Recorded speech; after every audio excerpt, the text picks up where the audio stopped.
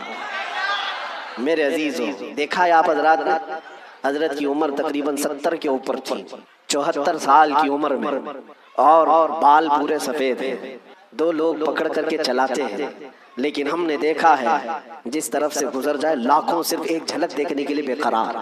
ان نوجوانوں سے پوچھو، دنیا تو فلم سٹاروں کے پیچھے بھاگتی ہے اور تم 70 سال کے اوپر اس بزرگ کو دیکھنے کے لیے بےتاب ہو، بے قرار ہو۔